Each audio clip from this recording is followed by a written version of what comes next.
Hey everybody, this is Miss Kent with today's comprehension lesson. We've been working up to getting to this one story, and we've been talking about a lot of phrases or morals to stories, lessons that could be learned, because this one story I'm going to read to you is just full of all these phrases, and if you're not familiar with them, the story is not going to make sense. But today I want to go over a little bit of vocabulary. These are some of the words that appear in the story that I thought we might need to go over just a little bit more. The first word is advice. If someone gives you advice, they usually offer you their opinion on what they think is best. Or sometimes you might ask someone for advice. So you don't know what to do in a certain situation, you would go to that person and ask them for help. Crazy talk. In this story, the character talks about how his grandmother has crazy talk. That means she's just kind of talking gibberish. He doesn't understand what she means. It doesn't make any sense. Sorry, guys, my phone's ringing. Okay. Dust bunny. Now this, I'm sure some of you have seen these around your house. They're not really rabbits hopping around. They're just little pieces of dust, and they're called dust bunnies.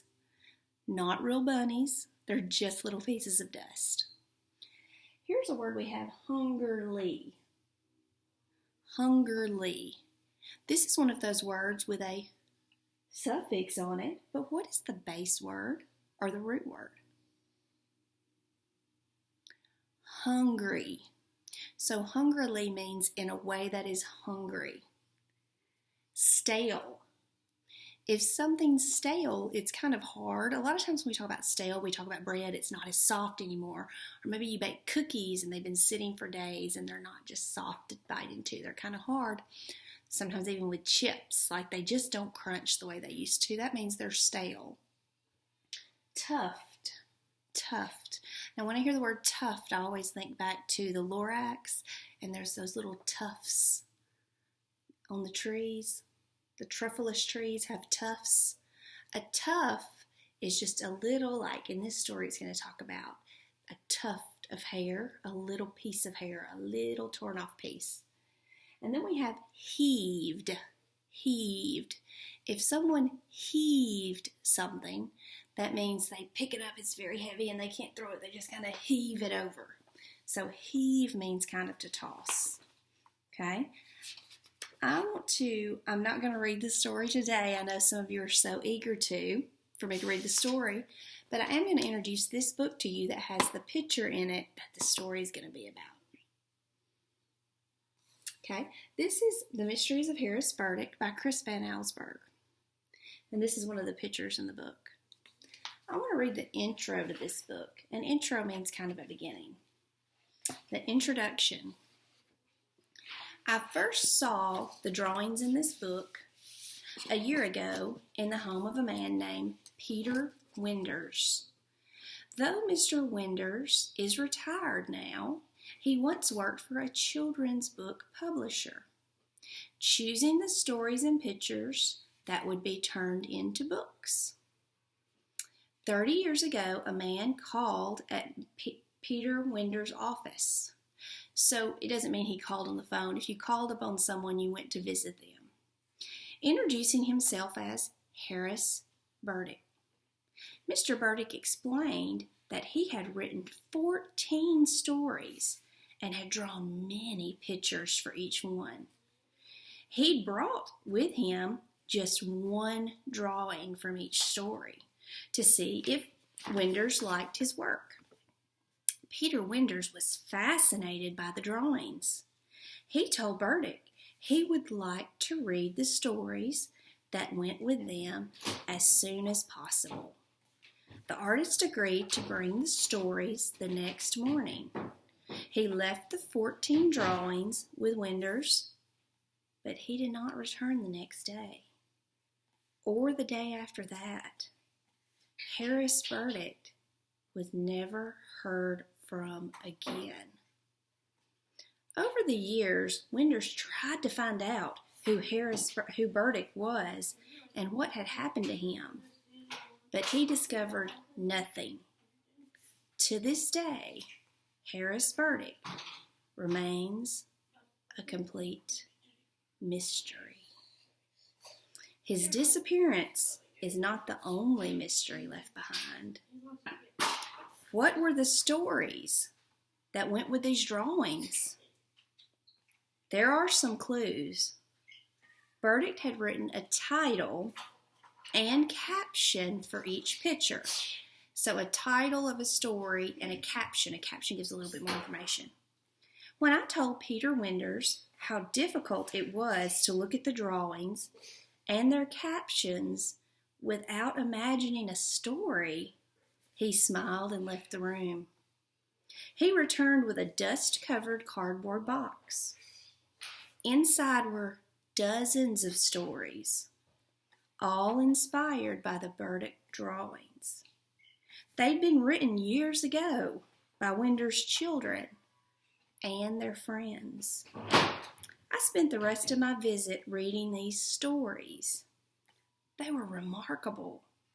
Some were bizarre, some funny, some downright scary. In the hope that other children will be inspired by them, the Burdick drawings are reproduced here for the first time. Chris Van Allsburg. So the drawings in this book have no story with them. We have to infer. So we know that we have to use our background knowledge plus our text clues to infer. When I show you these pictures, the text clues are only a title and just a little bit of information about it. And you're going to have to infer about what's the story that went with them, because we have no idea. Harris Burdick just left these and never returned again. So when I show you the picture after I read the title, you might want to stop and pause the video and look at the pictures. See if you can figure out what the story's about.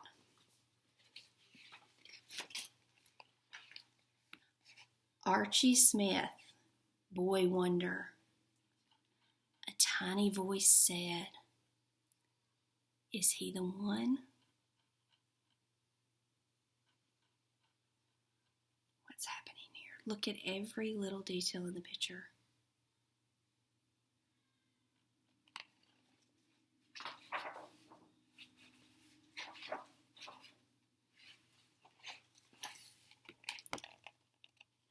Under the rug. 2 weeks passed, and it happened again. That one seems a little scary.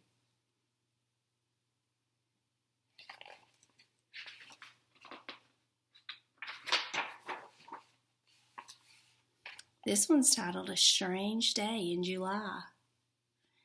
He threw with all his might, but the third stone came skipping back.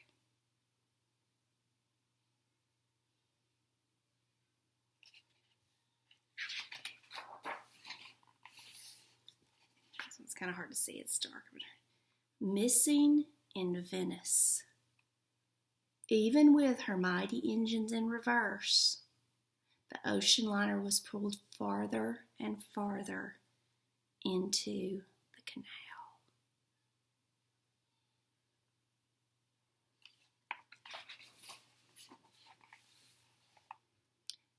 Another place.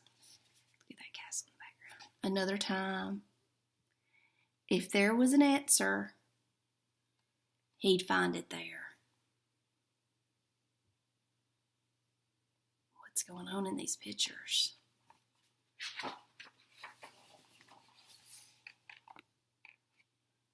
See a man coming down the stairs? Uninvited guest. His heart was pounding. He was sure he had seen the doorknob turn.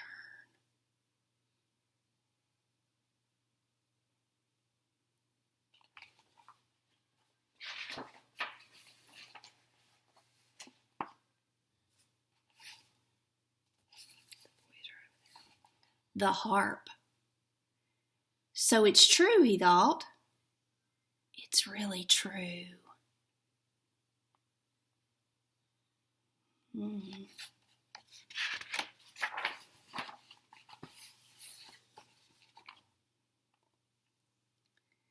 Mr. Linden's library.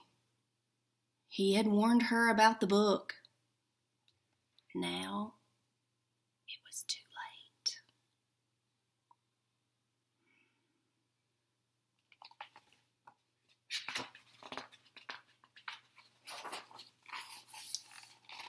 This one's kind of scary to me too.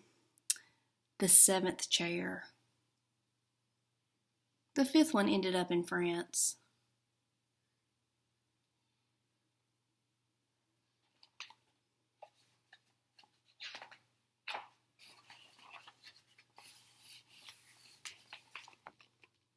Look at this picture very closely. The third floor bedroom. It all began when someone left the window open.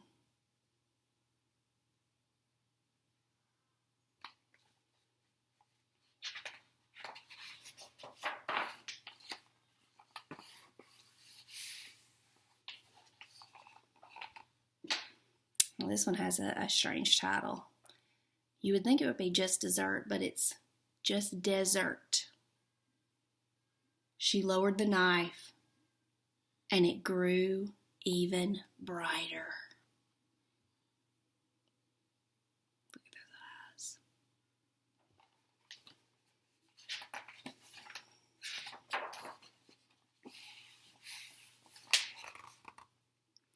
Captain Torrey. He swung his lantern 3 times, and slowly the schooner appeared. That's the boat. He swung his lantern 3 times.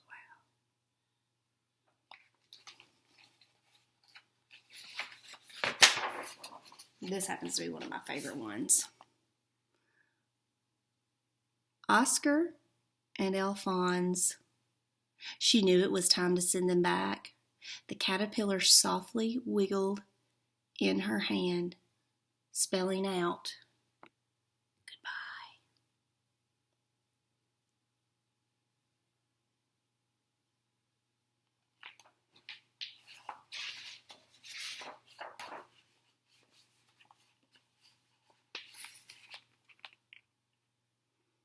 The house on Maple Street. It was the perfect liftoff.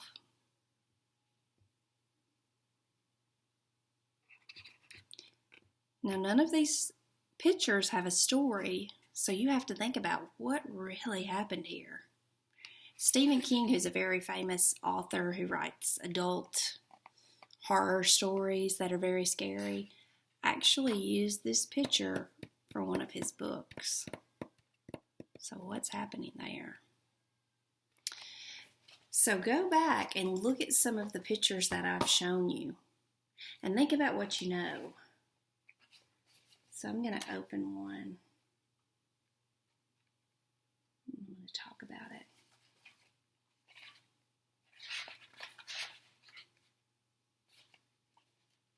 I'm trying to get a good one. I'm sorry.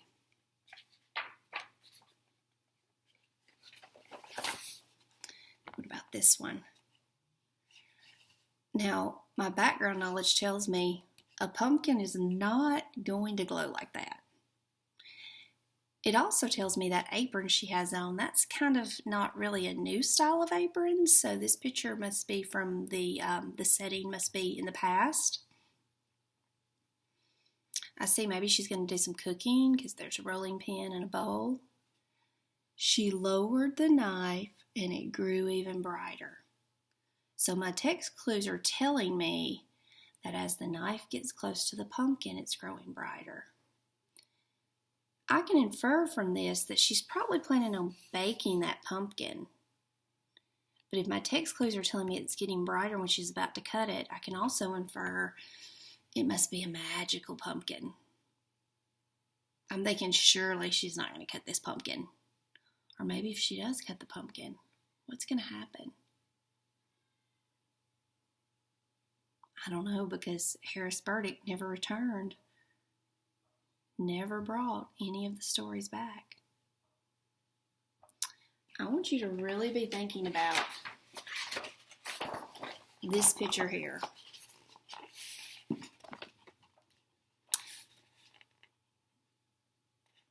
looking at the picture. Students always say, what is it? What's under that rug? I had a student one time say, it's not really a rug, it's carpet. And they knew they had the background knowledge that when the carpet is up against the baseboard, it's underneath it. How could something have gotten under the carpet? But this is titled Under the Rug. 2 weeks passed and it happened again. I wonder if it's something that's alive, because for 2 weeks, where did it go? It must be kind of big because it's knocking this over. I want you to think about what you think's happening in this picture. And tomorrow I'm going to take the time to read a story. I actually have some authors put together a story, a book of the stories that they wrote. Harris Burdick didn't write these stories. Chris Van Allsburg didn't write these stories. Different authors like Kate DiCamillo, who wrote, what's that little one with the mouse? The one that came out recently, that book, I can't even think about it. I don't know, I cannot think about it. The Despero the mouse. Stephen King actually wrote a story in here. Tabitha King wrote a story. That's his wife, so those are kind of scary stories. Lemony Snicket's wrote a story in here. He's the one that writes the series about unfortunate events.